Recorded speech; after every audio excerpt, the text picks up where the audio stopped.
For millennia, we have believed that spiritual progress was the domain of ascetic men isolated from the world. Monks in monasteries, hermits in caves, sages atop mountains. The image we have of spiritual evolution is predominantly male, solitary, and disconnected from everyday life. But what if this narrative is fundamentally mistaken? What if, while civilization advances through technological revolutions and social transformations, we are witnessing a profound shift that is rarely mentioned? What if women, historically marginalized from formal centers of spiritual power, are in fact leading a silent revolution that could redefine what we understand as spiritual advancement and human consciousness? Think for a moment about how you've internalized this idea. How, without question, we've accepted the notion that spiritual elevation requires withdrawal from ordinary life and almost complete detachment from human relationships, a transcendence that often seems incompatible with the daily responsibilities that sustain our communities. And who, throughout history, has carried the weight of these daily responsibilities?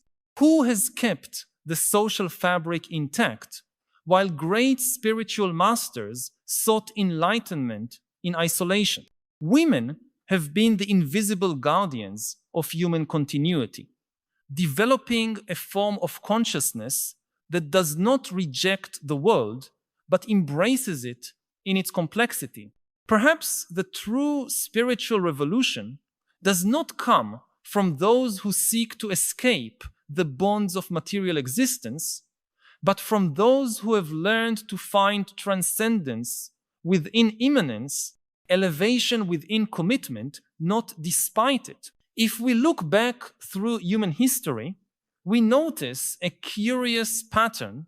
While dominant spiritual traditions led by men often portray enlightenment as a path of transcending the human condition, spiritual practices associated with women tend to emphasize the sacredness of immanence, the spiritual dignity of the body and the earth, the holiness of birth and nurturing.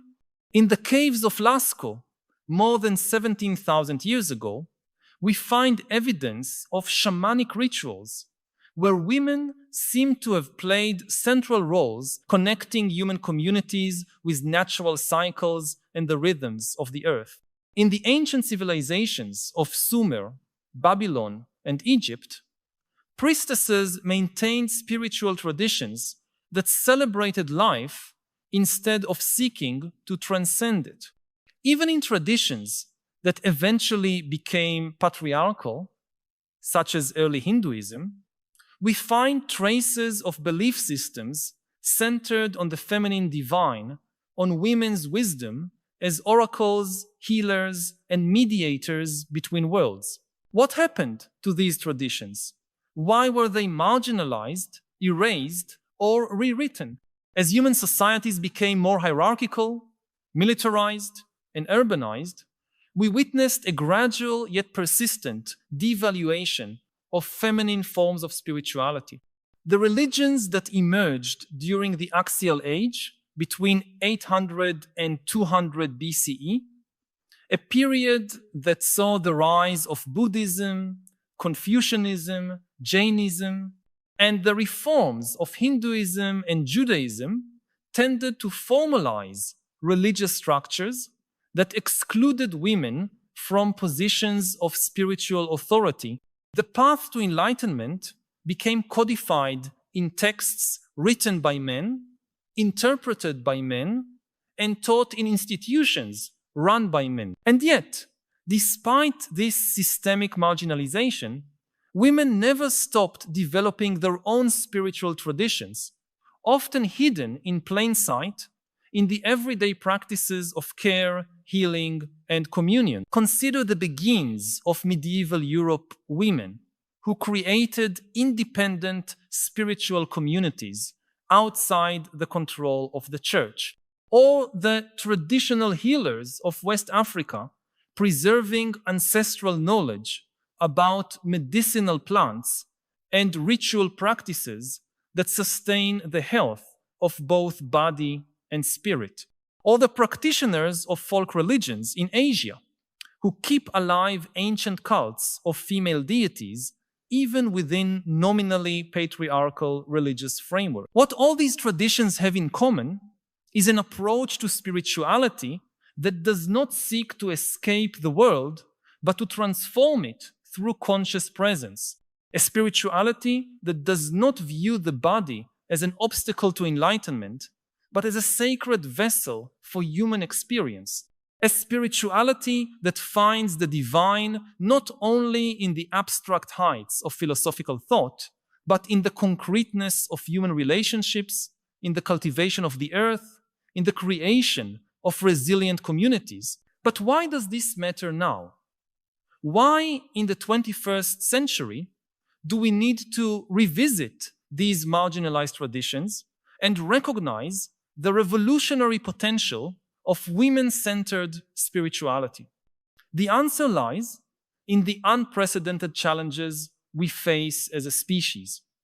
We are in the midst of an existential crisis that threatens not only our civilization, but the very biosphere that sustains all life on Earth. Technological and economic solutions are necessary but insufficient.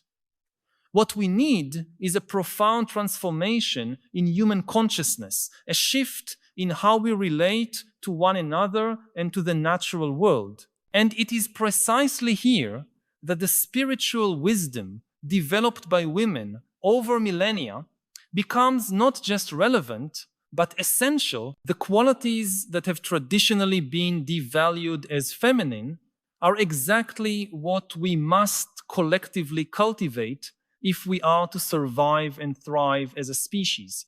The capacity to care, to nurture connections, to think in terms of interdependent systems rather than rigid hierarchies, the ability to see the world not as a resource to be exploited, but as a web of relationships to be respected.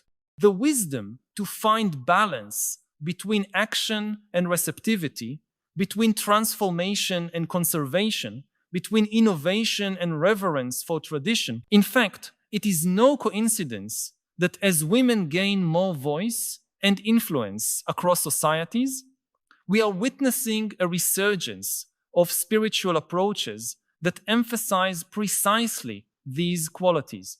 From ecofeminists leading global environmental movements to mindfulness teachers bringing contemplative practices into schools and workplaces, from indigenous leaders defending the rights of their lands and peoples, to social entrepreneurs redesigning business through values of sustainability and care. In all these domains, we see women bringing forth a spiritual sensibility that integrates rather than fragments, that connects rather than divides. But it would be a mistake to think that this spiritual revolution is only for or about women. What we are witnessing is the re-emergence of a balance that was disrupted millennia ago, a reintegration of qualities that were artificially divided and assigned to different genders, as if humanity could be split in half and remain whole. Men and women and those who do not identify strictly with either category all have access to this integral wisdom. All can learn to cultivate a consciousness that honors both transcendence and immanence, both action and receptivity, both individuality and communion. Consider how our contemporary crises stem precisely from this imbalance. Our ecological crisis arises from a worldview that sees nature as separate from us, a resource to be dominated rather than a living community of which we are a part. Our mental health crisis arises from cultures that value productivity over well-being, competition over collaboration, status over meaningful connection. Our political crisis stems from systems that reward domination instead of cooperation, polarization instead of dialogue, rigid certainty instead of compassionate curiosity. In each case, the qualities traditionally associated with feminine spirituality offer not just an antidote, but a path to genuine transformation. And what's remarkable is that these qualities are increasingly validated by contemporary science. Neuroscience is demonstrating how empathy and compassion can be cultivated through contemplative practice. Psychology is documenting the benefits of mindfulness and self-compassion for mental health. Ecology is confirming what many indigenous traditions, often led by women, have always known: that the health of ecosystems depends on relationships of reciprocity and mutual respect.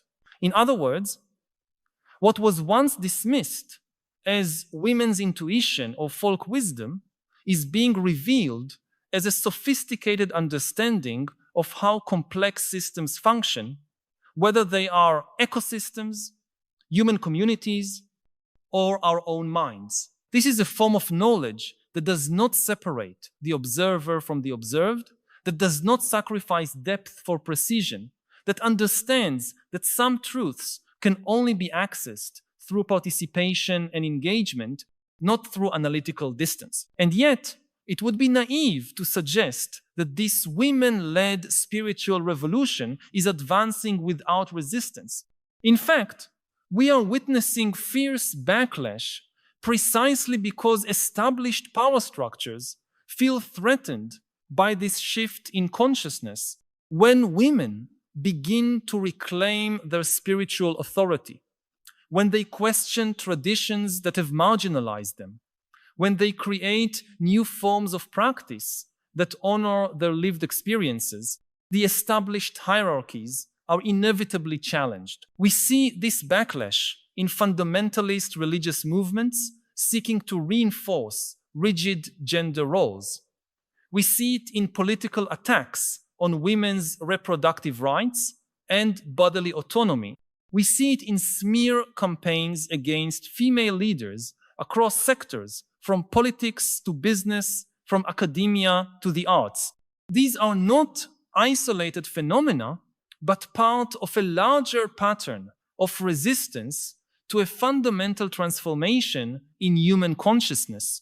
I need to pause for a moment and ask you directly, which aspect of this spiritual future we're discussing most awakens your interest or hope? Have you ever wondered whether the dominant spiritual traditions truly resonate with your lived experience? I know that many of us often keep these reflections to ourselves, perhaps out of fear of questioning established structures or seeming less spiritual for not fitting traditional molds. But your insights are valid and probably shared by more people than you imagine.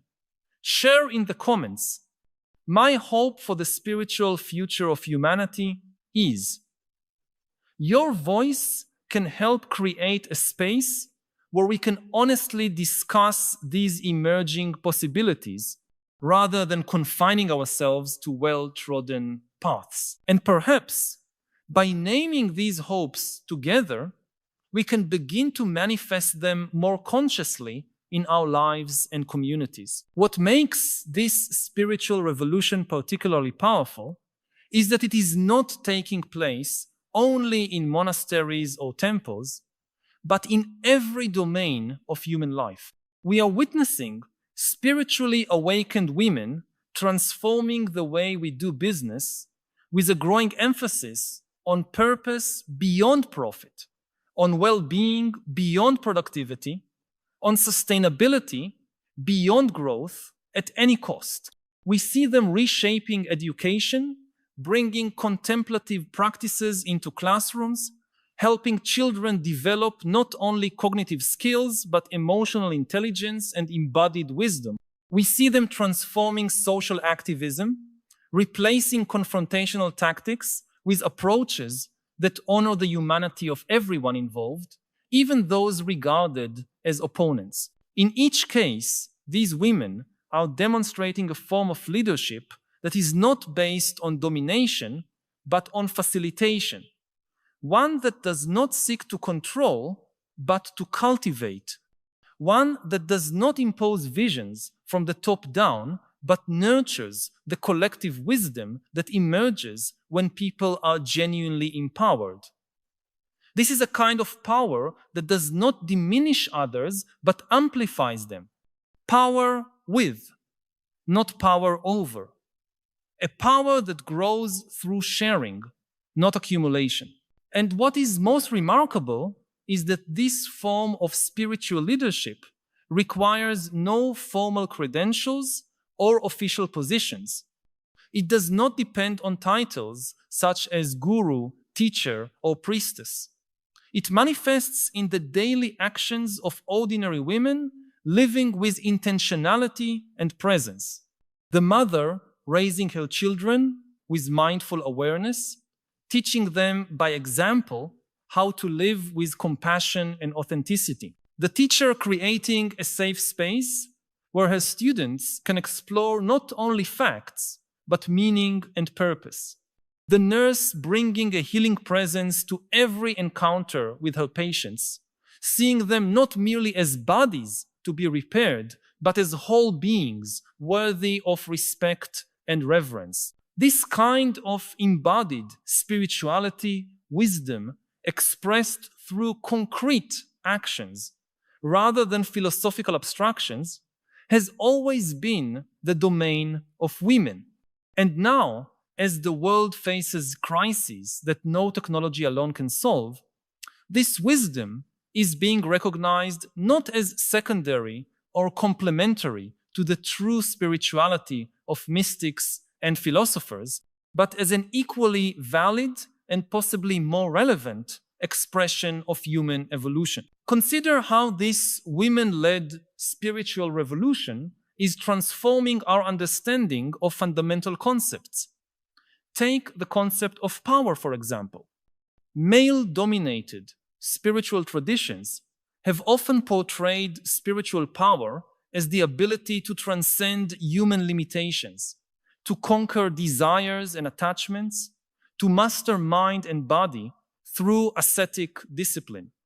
In contrast, women-centered spirituality tends to view power not as domination, but as generative capacity, not as transcendence of limitations, but as creative transformation within them, not as the conquest of the world, but as conscious participation in its ongoing evolution. Or consider the concept of enlightenment. In male-dominated traditions, enlightenment is often depicted as a final state of realization, a peak of consciousness that once reached separates the enlightened one from worldly concerns. Women-centered spirituality, on the other hand, tends to see enlightenment not as a final destination, but as a quality of engagement, not as a state to be attained, but as a way of participation, not as transcendence of relationships, but as their transformation. Even the concept of spiritual practice is being reimagined. In male-led traditions, spiritual practice usually involves dedicated periods of meditation, study, or ritual set apart from daily activity. Women-centered spirituality, in contrast, tends to see every aspect of life as an opportunity for practice and cultivation. Preparing a meal can be as profound a practice as meditation. Raising a child can be as transformative as a silent retreat.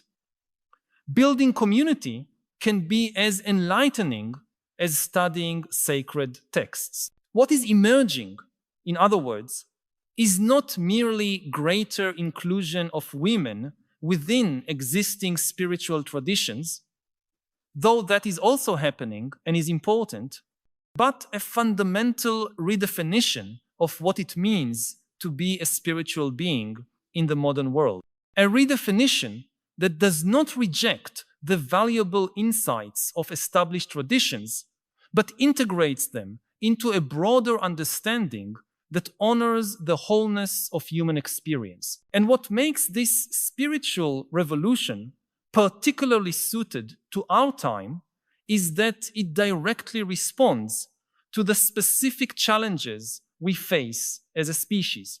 In an age of social fragmentation and political polarization, women-centered spirituality emphasizes connection and community.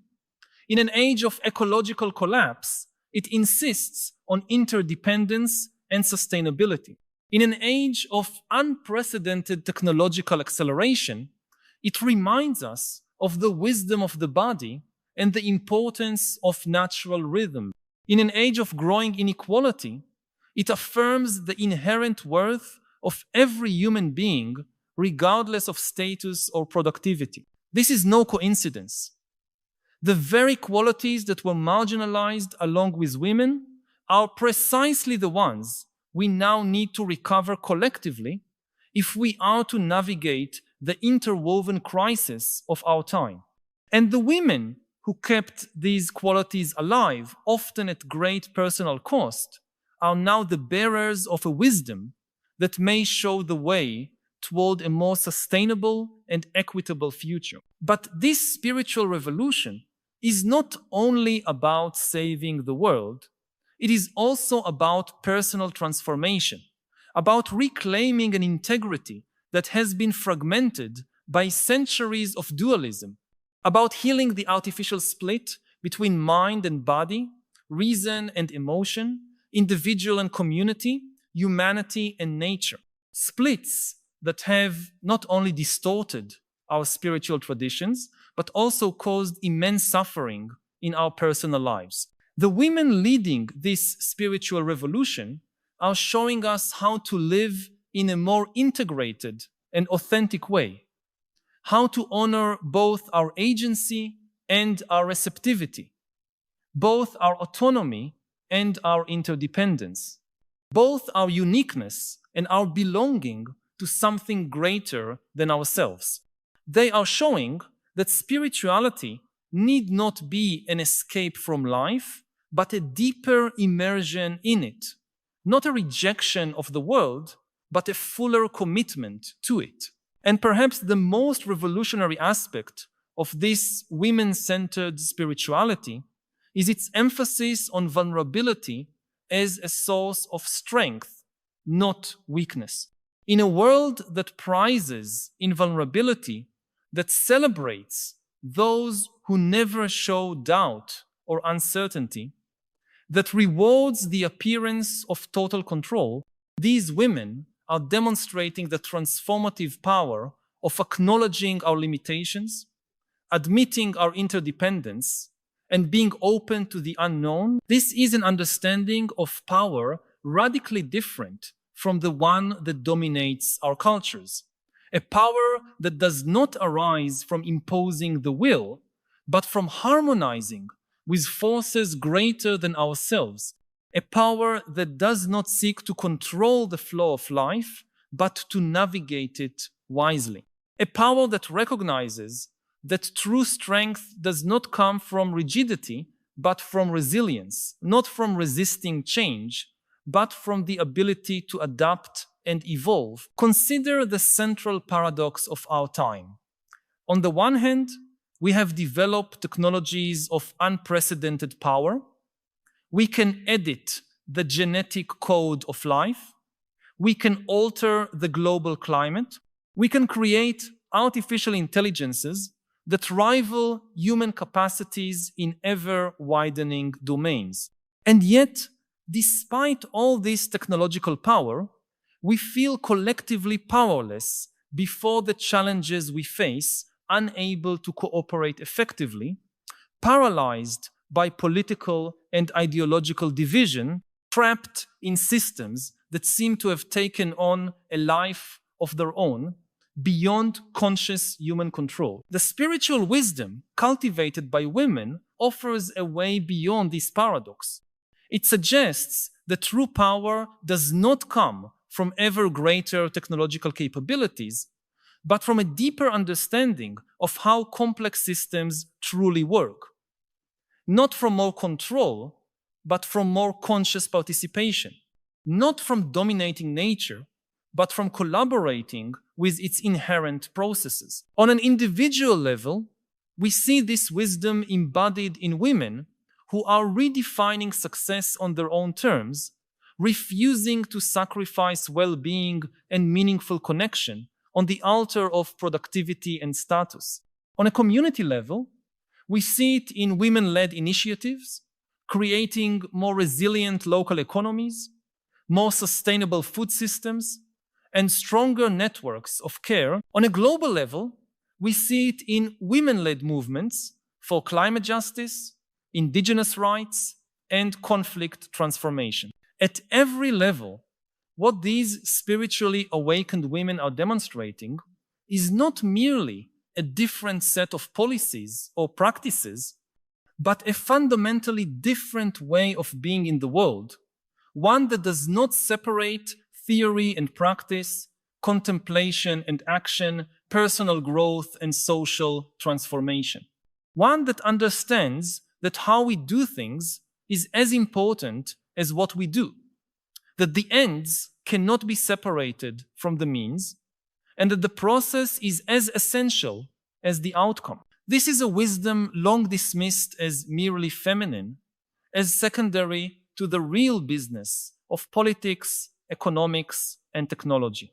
But as these supposedly masculine domains continue to generate seemingly insoluble crises, this feminine wisdom is increasingly being recognized as essential, not peripheral, as foundational, not complementary, as the very core of what it means to be a consciously evolving human being in the 21st century. And what makes this spiritual revolution particularly powerful is that it does not demand dramatic conversion or complete rupture with the past.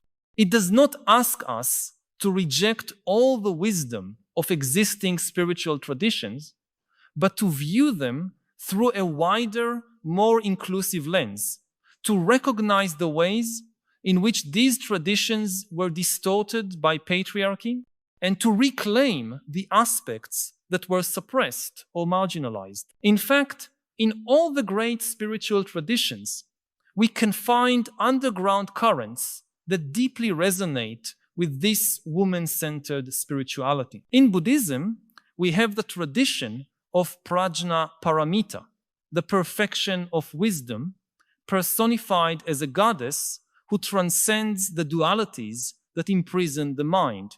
In Hinduism, we have the Shakti tradition, which celebrates the divine feminine power as the creative force that animates the entire universe. In Christianity, we have the mystical tradition that speaks of God, who is found not only in transcendence but in immanence, not only in greatness but in smallness, not only in glory but in vulnerability. In Islam, we have the Sufi tradition that celebrates love as the power that moves all things and that sees the heart, not the intellect, as the organ of spiritual perception. These currents have not always been dominant in their respective traditions, but they have always been present, kept alive often by women who found in them a reflection of their own spiritual experiences. And now, as more women gain voice and authority, these currents are re-emerging and being recognized as authentic and powerful expressions of spiritual wisdom. What we are witnessing, in other words, is not so much the creation of something entirely new, but the unearthing of something very ancient, a recovery of forms of knowledge and practices that were suppressed or marginalized, but never completely disappeared. a remembrance of truths that were forgotten in our collective rush for progress, but which are now being rediscovered as essential for our survival and evolution as a species. And the most remarkable thing is that this rediscovery is not happening only in spiritual or religious circles, but in practically every field of human endeavor. In science, where we are seeing a shift from reductionist paradigms to more systemic and holistic understandings. In medicine, where we are recognizing the limits of purely mechanical approaches to healing and rediscovering the importance of the mind-body connection. In education, where we are moving beyond models of information transmission toward approaches that nurture the whole person. In business, where we are recognizing the limits of profit as the only measure of success and rediscovering the importance of purpose, meaning, and positive impact. In all these fields, we are witnessing a movement toward values and perspectives that have traditionally been associated with the feminine, values such as collaboration instead of competition, interdependence instead of radical autonomy, complexity instead of reductionism, circularity instead of linearity. And in all these fields, women are often at the forefront of these transformations, bringing perspectives and approaches that have long been excluded from the dominant discourse. This is a moment of extraordinary possibility, a moment when multiple converging crises are forcing us to question the very foundations of our cultures and civilizations. A moment when we desperately need new ways of thinking, feeling, and acting that can help us navigate the unprecedented challenges we face. And it is in this critical moment that the spiritual wisdom cultivated by women, often in silence and on the margins of society, is emerging as a transformative force. A wisdom that does not reject reason, but complements it with other forms of knowledge. That does not devalue technology, but insists that it must be guided by human values. That does not dismiss the achievements of modern civilization, but recognizes the shadows that have been cast along with the light. What these spiritually advanced women are offering is not a panacea or a magical solution to all the world's problems. It is not a promise of utopia or perfection. It is, instead, a more realistic and mature form of engagement with the challenges we face, a way that recognizes complexity and does not seek to reduce it, that accepts uncertainty instead of imposing false certainty, that embraces paradox instead of forcing artificial choices between false opposites. This is a form of wisdom that recognizes that there are no easy answers or quick fixes for the challenges we face as a species, that understands that true transformation is always a process, not an event, that knows real change happens not through dramatic revolutions, but through countless small acts of courage, compassion, and creativity carried out by ordinary people in their everyday lives. And perhaps this is the most important lesson we can learn from the women who have cultivated this wisdom throughout the centuries. That true spiritual evolution is not about achieving some exalted state of consciousness that separates us from the ordinary world. It is not about transcending our human limitations or escaping the challenges of embodied life. It is, rather, about diving more deeply into the experience of being human in all its beauty and complexity, joy and pain, challenge and opportunity. It is about learning to love more fully, to serve more generously, to create more boldly, to live more authentically. It is about cultivating the ability to remain present and open, even in the face of uncertainty and difficulty. To keep the heart open, even when it would be easier to close it. To continue creating beauty and meaning, even in a world that often seems chaotic and senseless. This is the wisdom that women have cultivated through the centuries, often without recognition or validation. The wisdom of how to live with purpose and presence, not despite the limitations and challenges of the human condition, but through them.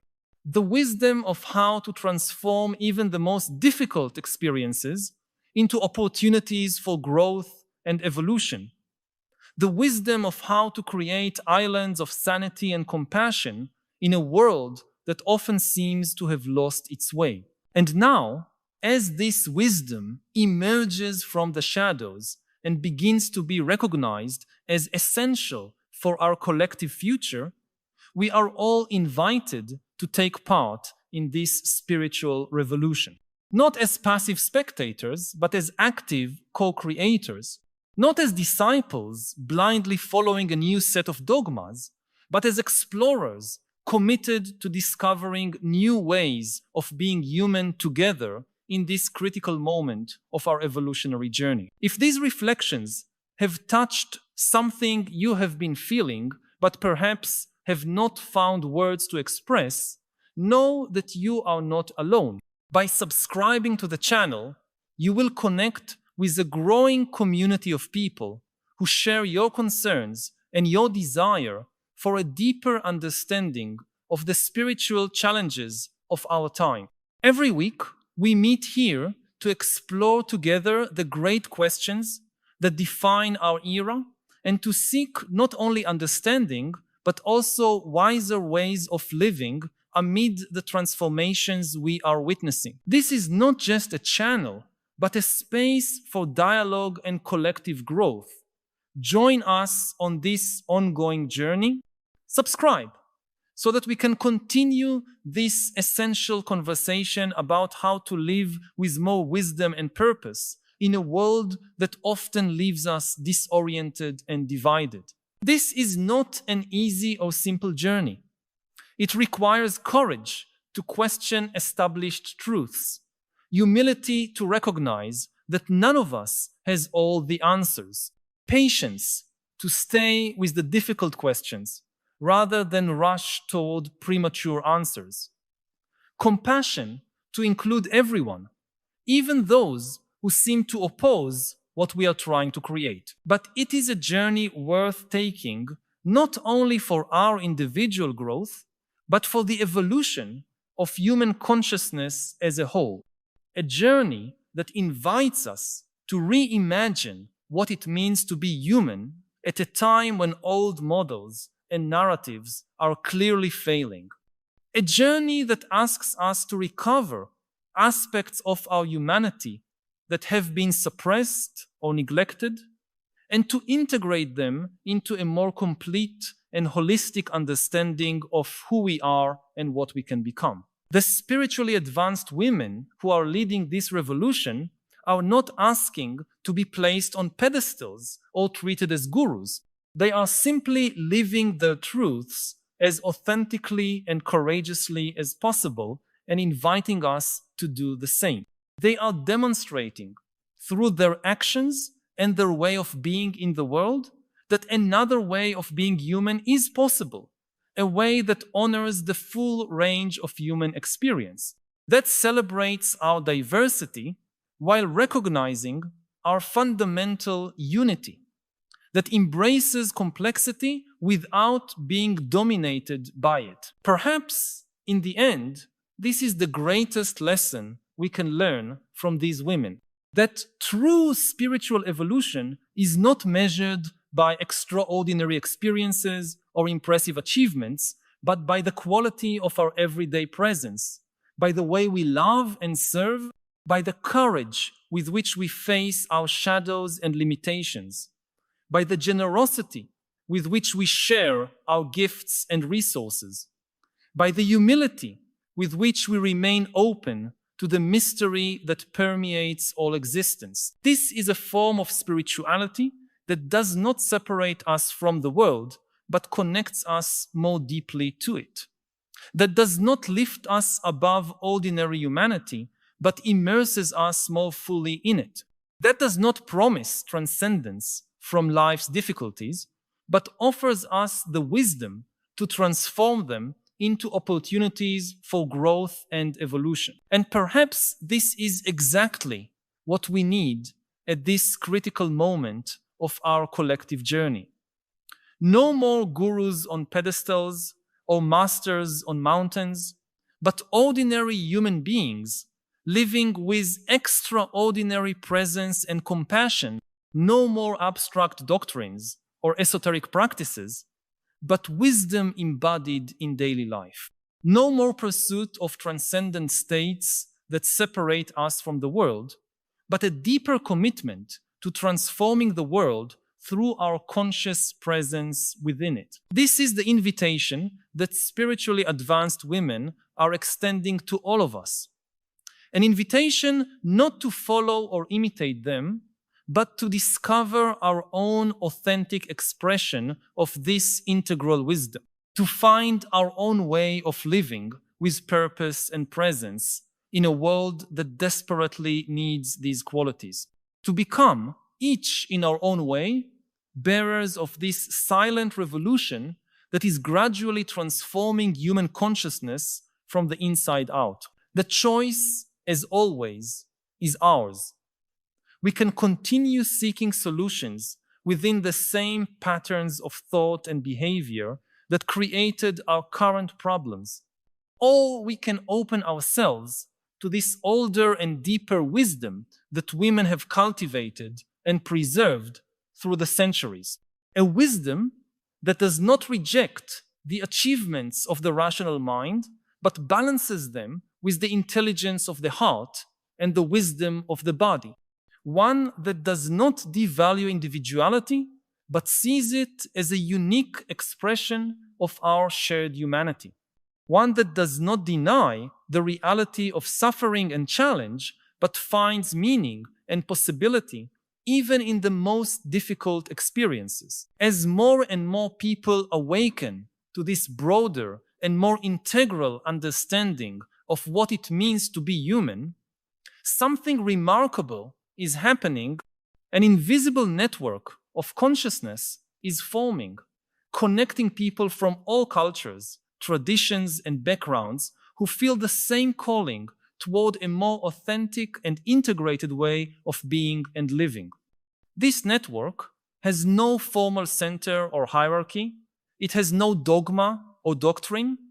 It is simply an emerging community of human beings committed to conscious evolution, both individually and collectively. And at the heart of this emerging community are the women who have kept this integral wisdom alive through the centuries, often without recognition or validation. Women who, even when excluded from formal structures of power and authority, continue to cultivate and share this broader and more inclusive understanding of what it means to be fully human.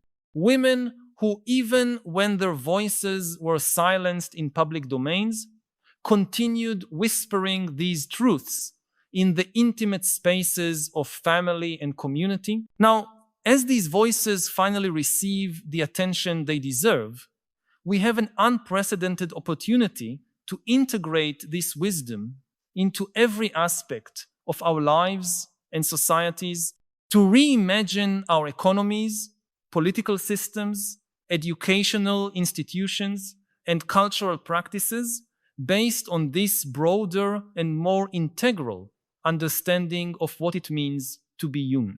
To create a world that honors and nurtures the full potential of every person, regardless of gender, race, class, or any other characteristic that has been used to divide and hierarchize humanity. This is the true meaning of the spiritual revolution led by women that we are witnessing. It is not merely about elevating the status of women, though that is important. It is about reclaiming essential aspects of our humanity that have been suppressed or devalued and reintegrating them into a fuller and more balanced understanding of what it means to be human. It is about healing the fragmentation that has caused so much suffering, both to individuals and to the social fabric as a whole. It is about remembering a wisdom that has always been present but has been forgotten or ignored in our collective rush toward what we call progress. And perhaps most importantly, it is about recognizing that this wisdom is not something we must seek outside ourselves, but something already present within each of us, waiting to be awakened and expressed. The women leading this revolution are not bringing something foreign or alien. They are simply reminding us of something we already know at deeper levels of our being. They are helping us remember our true nature as beings who are simultaneously transcendent and immanent, autonomous and interconnected, singular and universal. In this sense, the spiritual revolution led by women is not so much about creating something new, but about remembering something very ancient. Not so much about linear progress, but about integration and healing. Not so much about reaching some future state of perfection, but about awakening to the wholeness already present here and now when we open to it with awareness and acceptance. This is a revolutionary invitation in its simplicity and depth. An invitation to be fully present to life in all its dimensions, without artificial divisions between sacred and profane, spiritual and mundane, transcendent and immanent. An invitation to embrace the full range of human experience with its pleasures and pains, joys and sorrows, moments of transcendent clarity, and periods of doubt and confusion. The women who have cultivated this wisdom through the centuries, often on the margins of formal structures of power and authority, are now our guides into this familiar yet forgotten territory. Through their example, they are showing us how to live with greater authenticity, compassion, and presence, how to face the unprecedented challenges of our time, not with fear and contraction, but with courage and openness, how to contribute, each in our own way, to the healing and transformation our world so desperately needs. The choice, as always, is ours. We can continue down the path that has brought us to the converging crises we face as a species. Or we can open ourselves to this older and more integral wisdom that women have preserved and cultivated, often against great odds. A wisdom that does not reject the achievements of the rational mind, but balances them with the intelligence of the heart and the wisdom of the body. One that does not devalue individuality, but sees it as a unique expression of our shared humanity. One that does not deny the reality of suffering and challenge, but finds meaning and possibility even in the most difficult experiences. By embracing this wisdom, we are not rejecting everything that came before, but rather expanding and enriching our understanding of what it means to be human. We are healing the artificial divisions that have caused so much suffering, both to individuals and to the planet as a whole. We are remembering a truth we have always known at deeper levels of our being, that we are simultaneously beings of transcendence and immanence, autonomy and interconnection, singularity and universality. This is the promise of the spiritual revolution led by women that is quietly transforming our world from the inside out. It is not a promise of perfection or utopia, but of greater integrity, authenticity, and wisdom in our shared human journey. A promise that can be fulfilled not through some dramatic and sudden transformation, but through countless small acts of courage, compassion, and creativity performed by ordinary people in their everyday lives. In this sense, we are all called to participate in this revolution not as passive followers, but as active co-creators, not as disciples of some new dogma, but as explorers of this ancient wisdom re-emerging in new and vital forms, not as seekers of some final and definitive truth, but as participants in an ongoing conversation about what it means to be fully human in this extraordinary moment of our evolutionary journey.